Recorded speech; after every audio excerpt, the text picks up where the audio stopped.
Okay, class. Fourth problem natin para sa simple strain. Ito naman ay kinuha ko mula sa libro ni Sir Dindo na Esplana sa EARC. Galing ito do sa book niya na archive. So, a steel bar carries an ore bucket of weight W, hanging at its lower end. Neglect the weight of the bar. Given natin, bar diameter daw natin ay 12 mm, yung length ay 18 meters, steel modulus ay 200 GPa. For letter A, compute the weight that can be safely carried so as not to exceed the allowable steel tensile stress of 138 megapascal. Tapos isa naman, find the maximum load W rin para hindi naman mag-fail tayo sa sa allowable elongation na 10 mm. Tapos yung letter C naman, total strain lang if the applied load is equal to 20 kilonewtons. So kung drawing ko yung figure, kamukha lang ito nung sample problem number 1 natin, yung derivation.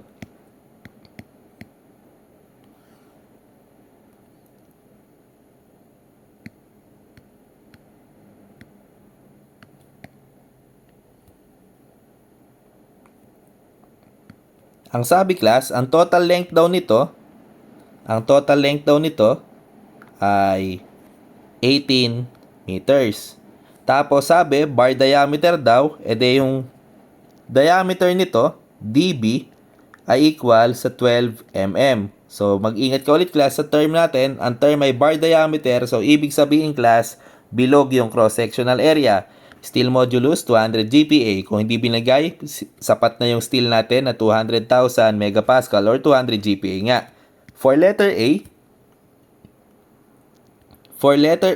ang condition, hindi malagpasan yung allowable tensile stress natin na 138 megapascal. So, ano ba si 138? Since tensile stress ito, so ibig sabihin ito ay type ng normal stress.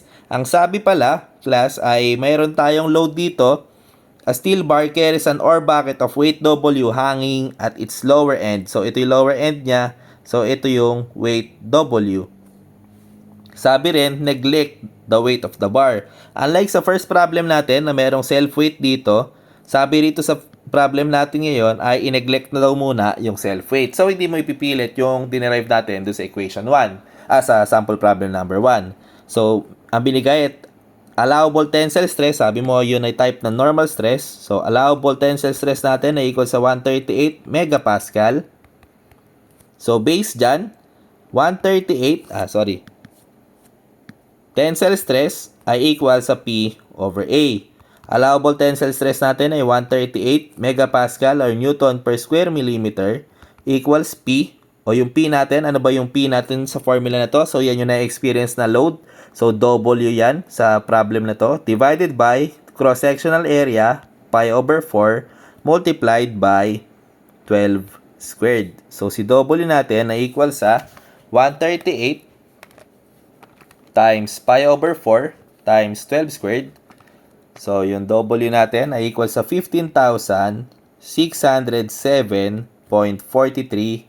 newtons. For letter B naman, letter B, calculate the weight W that can be safely applied so as not to exceed the allowable elongation. So, kamukha nung sample problem number 2 natin kanina, pinaghiwalay nga lang dito. Kanina, pinagkasama yung allowable tensile stress tsaka yung elongation. So, dito, in-ABC lang. So, sa letter B naman, allowable elongation. So, yung allowable elongation natin ay equal sa 10 mm.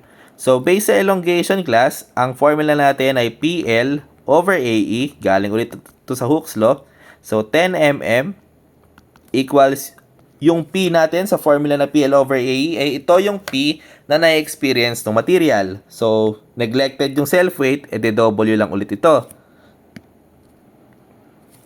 Tapos yung length natin, so hindi mo kailangan mag-ingat dito kasi sabi yung load ay naka-attach do sa free end natin o dun sa lower end natin. So yung length na nakaka-experience ngayon, yung load na W na yun ay yung kahabaan o yung 18 meters na length ng bar natin o 18,000 millimeters. Divided by, maging consistent ka lang sa units, millimeter yung 10 mm natin, so dapat yung length ay millimeters din. Yung area natin ay pi over 4, cross-sectional area multiplied by diameter ng bar squared. multiplied by elastic modulus 200,000 newtons per square millimeter. So consistent tayo sa units.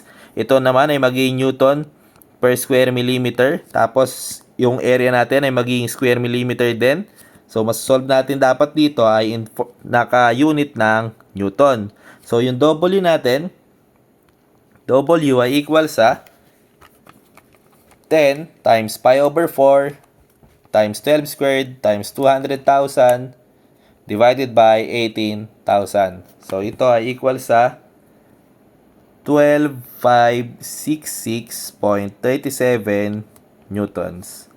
For letter C naman, calculate the total strain if the applied load W is equal to 20 kilonewtons. So sa letter C, ang hinahanap lang ay yung strain given na yung W natin ay equal sa 20 kilonewtons. So, mula sa normal strain class, diniscuss natin sa introduction, ang strain ay equal sa deformation per unit length. So, meron tayong L, 18 meters. Ang wala tayo, yung deformation kapag 20 kilonewtons yung load natin. So, hanapin muna natin. Deformation equals PL over AE equals 20,000 newtons multiplied by 18,000 millimeters divided by pi over 4 times 12 square millimeter multiplied by elastic modulus natin na 200,000 newtons per square millimeter. Ngayon class, naglalagay muna ako ng mga units sa computation para medyo ma-practice ka. Pero ang paalala ko lang lagi sa iyo, maging consistent ka lang sa units mo. Medyo hindi naman nakakalito ito. 18,000 pi over 4 times 12 squared times 200,000. Ito ay equal sa 15.915494 millimeters. So, para sa strain ay equal sa deformation per unit length equals 15.91549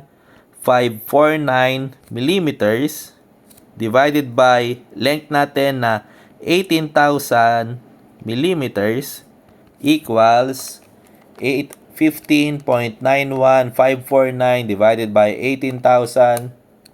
Ang strain natin ay equal sa 0.0008842. So, unitless class kadalasan ng strain, pero pwede mo rin itong isulat sa form na mm per mm. Pwede rin ito class, acceptable ito, pero kadalasan naman class ay unitless ang strain. So, acceptable yung mm per mm, pero acceptable naman din yung unitless. So, ang mga final answer natin class ay ito, tapos ito, tsaka sa letter A naman ay ito. So, yun lang class.